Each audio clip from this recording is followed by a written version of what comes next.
arrivé à la forêt d'enseignement, c'est s'installer, monter le campement. J'ai mis certains paramètres. 2 campements individuels, un groupe de 18 séparés en 2. Ces derniers jours, on travaille à développer et à définir le leadership des étudiants par des ateliers tant théoriques que pratiques. On les met dans des situations déstabilisantes, on les sort de leur zone de confort pour qu'ils se cherchent, qu'ils se trouvent, qu'ils se développent à travers ça. On est parti dans le temps du mois d'octobre, juste avant les vacances. Cette expédition-là de leadership, qui était un 4-5 jours, qui a vraiment mis en circonstance tout ce qu'on venait d'apprendre. Les professeurs essayaient d'aller chercher dans cette expédition-là. C'est vraiment de nous amener à réfléchir, de nous mettre dans des situations qu'on ne s'attendait pas. On était fébriles parce qu'on s'en allait. On avait une nuit de survie aussi à faire, qu'on était laissés à nous-mêmes dans le bois avec un litre d'eau, un lighter, un couteau. C'était gère-toi, mais on savait pas à quel moment on allait faire ça. On a tout de suite été séparés en 2 groupes. Il y a eu un petit jeu psychologique, compétition qui a été installée entre les 2 groupes.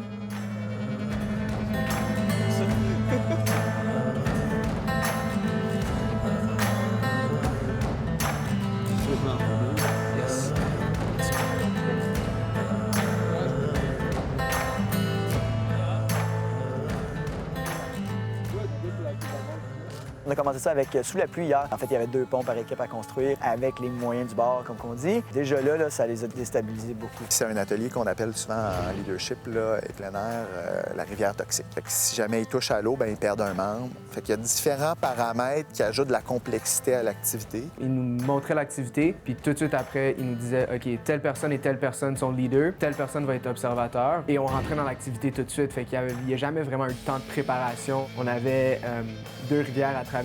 Maxime et Ariane ils ont été mis leaders tout de suite. J'ai pu être observateur, puis j'ai trouvé ça super pertinent. En tant que leader, normalement, on doit avoir une vision d'ensemble. Le poste d'observateur permet d'avoir ce pas de recul-là qu'un leader devrait avoir en général. Puis après ça, d'échanger en groupe en faisant une rétroaction. Tu sais, c'est bien beau de voir des théories sur le leadership, mais comme quand tu le mets pas en pratique, tu sais pas trop c'est quoi. Puis moi, j'ai été beaucoup plus observateur pendant ces jours-là que leader, puis j'ai appris énormément. Là. Je me souviens de mes premiers exercices, il fallait construire un pont, puis j'étais observateur, puis la zizanie qui se tenait dans le groupe, puis à quel point c'était...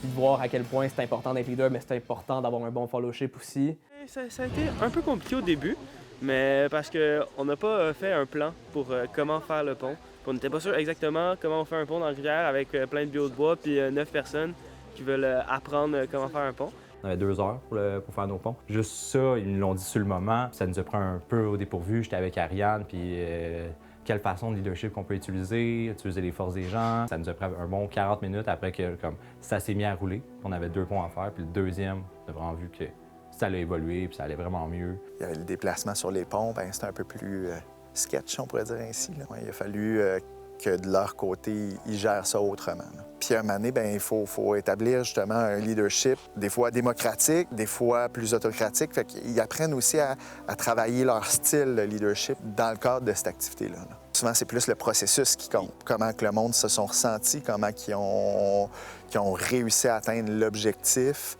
qui était de définir un pont où est-ce qu'on pouvait passer avec un groupe et une civière dessus, puis qu'il soit solide et sécuritaire. Je pense que l'objectif a été atteint. C'était pas nécessairement de faire le plus beau pont, de le faire en groupe puis de le réussir. Mais ça je pense qu'ils l'ont tenu. Il y en a qui ont perdu des membres. Des fois, c'est même les leaders qui sont en charge, qui, au lieu d'avoir le pas de recul, sont tellement impliqués dans l'action que des fois font eux-mêmes des gaffes.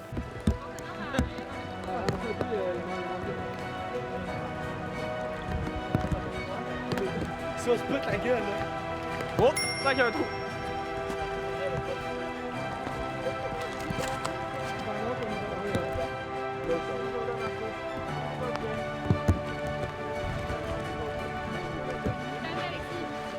Puis le soir, bien, au retour au campement, on fait toujours des rétroactions, c'est ce qu'on essaie d'apprendre. On a eu des ateliers sur comment régler des conflits de groupe. C'était fun de voir les différentes réactions des gens par rapport justement aux différents types de leadership qu'on avait dans nos équipes. Des pièges qu'on peut être tenté quand on fait du leadership. L'influence sociale qu'on peut avoir ou comme si on veut l'idée pour plaire aux gens. Puis, suite à ça, bien, le magnifique souper préparé sur feu seulement avec une liste d'ingrédients qui les avait été remises. Et ensuite, on a une activité là, sur la communication et les défis de comportement de certains, les traits caractéristiques qui peuvent embarquer là, et bloquer des fois la communication efficace. Fait que, tu sais, juste le fait de prendre conscience que ces pièges-là existent, c'est déjà une grande étape. Puis de ne pas se faire influencer non plus de par ses pairs ou ses clients, bien, c'est un autre volet qui est important à considérer. Dans l'AEC, des fois, on est beaucoup de gens avec des têtes très fortes, puis que quand tu n'as pas une confiance dans ta prise de décision, c'est facile de te questionner constamment sur ta prise de décision. Il y a un moment où est-ce qu'il faut arrêter de se questionner, se positionner, puis y aller avec ça. On avait un camp de base, fait qu'on revenait tout le temps à la même place. On se faisait nommer 2 leaders, il fallait qu'ils s'occupent de la nourriture, vraiment tout ce qui était par rapport à vivre au camp. Je pense que le bon leader, c'est quelqu'un qui supporte les objectifs d'un groupe. D'arriver à trouver le juste milieu où tu es à l'écoute des limites de ton groupe puis tu suis ça, puis en même temps, tu arrives à les pousser comme un peu plus loin. Peut-être consolider les forces de chaque membre pour pouvoir atteindre un objectif commun. Je le vois comme étant quelqu'un qui a le groupe en premier dans sa tête, puis qui a l'objectif du groupe.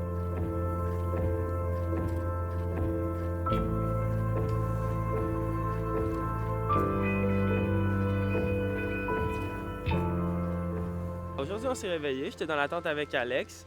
Il puait un peu des pieds, mais ça, c'est pas grave. Il faisait un peu froid, mais c'était correct. Puis là, on vient faire un peu de théorie sur la recherche et sauvetage, genre comment trouver quelqu'un qui est perdu ou quoi faire quand toi, t'es la personne perdue. Rapidement, en marchant de part et d'autre du sentier, OK, à 2-3 mètres, OK, est-ce qu'il y a quelqu'un qui se tue? T'sais? Fait que ça, c'est une façon aussi des fois, d'atteindre une personne plus rapidement. T'sais, on a vu des stades d'évolution du groupe, puis les professeurs qui organisaient l'expédition ont vraiment fait en sorte de viser où le groupe était rendu. La phase storming, qu'ils appellent, puis la phase que tout le monde s'aime, puis tout le monde se trouve beau, elle se dissipait énormément, puis qu'on vivait dans une espèce de non-dit face à certaines insatisfactions chez chacun. Puis je pense qu'il était temps qu'on l'affronte un peu, ce non-dit-là. Chez des gens peut-être qui avaient moins de facilité à exprimer comment ils se sentaient, aujourd'hui, ont plus de facilité à s'exprimer dans un groupe. Dans notre domaine du tourisme d'aventure, le fait d'avoir un groupe uni et fonctionnel va nous aider dans la gestion des risques.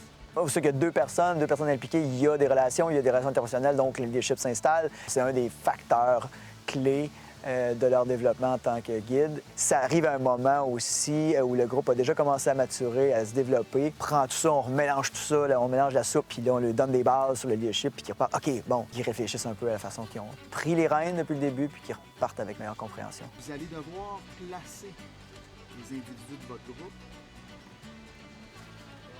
dans les cadrans.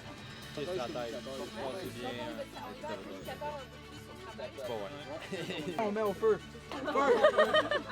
De faire attention où est-ce qu'on positionne les gens, des fois par leur rôle, par leur métier, par leur façon de faire, bien, on peut considérer qu'ils sont d'une certaine personnalité, mais c'est pas toujours le cas. Plus lors du dîner, on leur a coupé leur appétit en les mettant dans une situation de recherche et sauvetage.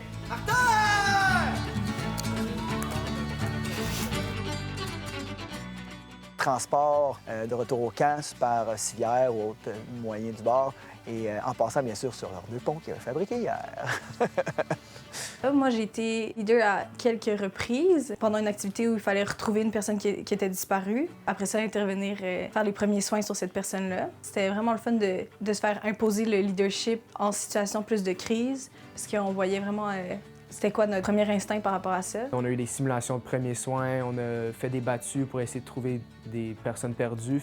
Puis ça a fait en sorte que, justement, on puisse appliquer les notions qui nous ont appris en classe dans des situations le plus réelles possible. Qu'est-ce que j'ai appris? C'était beaucoup plus sur moi-même, sur comment j'appliquais justement le leadership. Donc j'ai vraiment appris à me détacher de justement ce leadership plus autoritaire et d'ouvrir un peu ma diversité sur comment je peux appliquer différents types de leadership à différents types de situations. Cet après-midi, la recherche et sauvetage, et de les sortir justement de leur zone de confort, ça a amené pas mal de contenu constructif là, pour notre rétroaction ce soir. En tant que guide, à eux-mêmes de juger c'est quoi les avantages, les inconvénients, puis c'est quoi les probabilités puis les conséquences justement là, des risques qui sont appliqués dans le cadre des activités.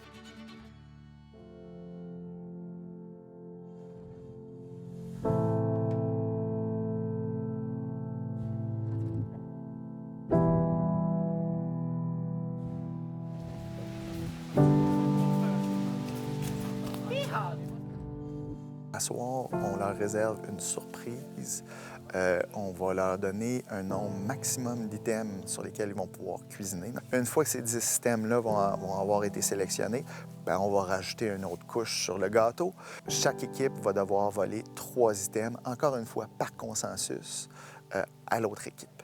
Fait que, puis si l'item qui est volé fait partie de l'élément du repas, bien, il ne pourra pas être utilisé lors du repas. D'où le moment où la compétition a atteint son apogée. C'est vraiment à ce moment-là. Vous avez 2 minutes pour choisir 3 items que vous allez voler à l'autre équipe. Oh, c'est ça.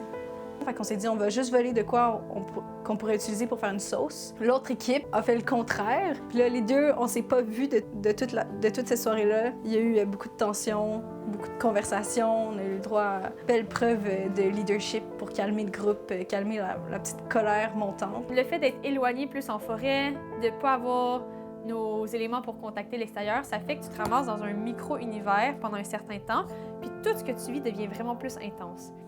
Par exemple, du vol de nourriture, qu'on aurait vécu dans un autre contexte, puis aurait probablement créé moins de réactions fortes que dans ce contexte-là, où le fait de avoir ça en péril, ça crée vraiment des réactions fortes. C'est pas de créer des conflits pour créer des conflits. L'objectif, c'est de créer des situations d'apprentissage. Mais le but est vraiment que les étudiants apprennent à mieux communiquer, à mieux échanger, à mieux écouter. Puis de cette façon-là, justement, c'est plus agréable lorsqu'on encadre un groupe. On a vécu des choses qui nous ont fait sortir de notre zone de confort, mais pas notre zone de confort en plein air, notre zone de confort dans notre tête, je pense. La nuit de survie était la dernière nuit, la première fois en expédition qu'on était seul.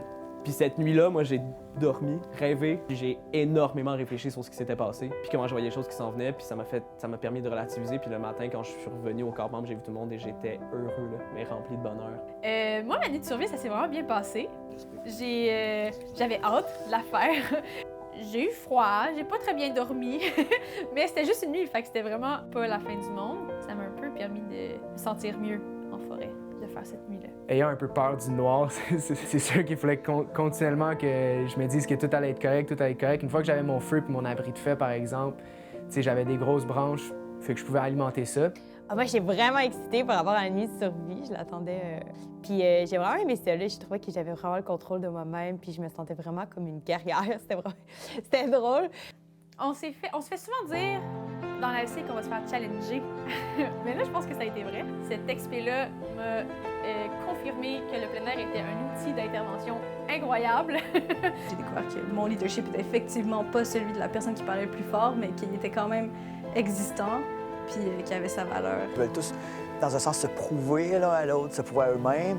Ils veulent se développer, donc c'est de laisser la place aux leaders désignés, de laisser la place aux gens qui sont en position. Le gros morceau, c'est de développer ce qu'on appelle le fellowship, le support actif aux leaders, de savoir prendre sa place, d'avoir les initiatives au bon moment. En tant que guide, bien, c'est toujours de s'adapter à une nouvelle clientèle. C'est la beauté de la chose. C'est un art, en fait, puis c'est de jouer avec tout ça. Lorsqu'on guide, si on n'a pas de plaisir avec nos gens, c'est sûr et certain qu'eux n'auront pas de plaisir. Fait que c'est important qu'il y ait cette notion de plaisir, puis ça fait partie aussi de l'apprentissage. Ça adoucit justement les messages qui, des fois, sont peut-être un petit peu plus crus, puis en même temps, bien, ça soude aussi l'esprit d'équipe qui sont en train de se créer.